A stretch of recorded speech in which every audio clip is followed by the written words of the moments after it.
Ma'am, ఇప్పుడు female reproductive సిస్టమ్ని చాలా హెల్తీగా మనం ఫాలో చేయాలి అని అంటే డైలీ రొటీన్ అనేది తప్పనిసరిగా తీసుకోవాల్సిందేనా? డెఫినెట్లీ మా మెన్స్ట్రువల్ హైజీన్ని చక్కగా చూసుకున్నట్టయితే మీ రిప్రొడక్టివ్ సిస్టమ్ కంప్లీట్లీ హెల్తీ ఉంటుంది.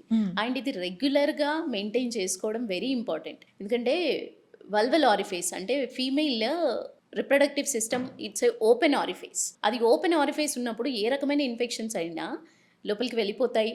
అది కాస్త అసెండ్ అయినప్పుడు అప్పర్ జెనైటల్ ట్రాక్ట్ వరకు యుట్రస్ గర్భసంచి వరకు వెళ్ళి మొత్తం పెల్విక్ పెయిన్ అంటూ ఏర్పడే అవకాశాలు ఉంటాయి. సో ఇవన్నీ రాకుండా daily regular based same like మనం మౌత్ ఎలా బ్రష్ చేసుకుంటాము, no one knows that vagina clean చేసుకోవాలి అనే అవగాహన చాలా మందికి ఉండడం లేదు. రీసెంట్గా నేను ఒక కాలేజ్కి వెళ్ళడం జరిగింది. అక్కడ కాలేజ్ అమ్మాయిల్ని అడిగితే అసలు ఎలా క్లీన్ చేసుకోవాలి, ఏం చేసుకోవాలి, అసలు చేసుకోవాలా, అది తప్పు అవట కదా అన్న అపోహలో ఉన్నారు తప్ప తెలుసుకోవాలనంటే కూడా క్వశ్చన్స్ అడగడం లేదు వాళ్ళు. ఒక్కొక్కరిగా నేను క్వశ్చన్స్ వేసినప్పుడు అప్పుడు వాళ్ళు ఓపెన్ అప్ అయ్యి చెప్పడం జరిగింది. డిగ్రీ అమ్మాయిలే ఇలా ఉంటే స్కూల్ పిల్లలు ఏం చెప్తారు? సో ఈ ఫస్ట్ ఎడ్యుకేషన్ అనేది పేరెంట్స్ ద్వారా వెళ్ళాలి.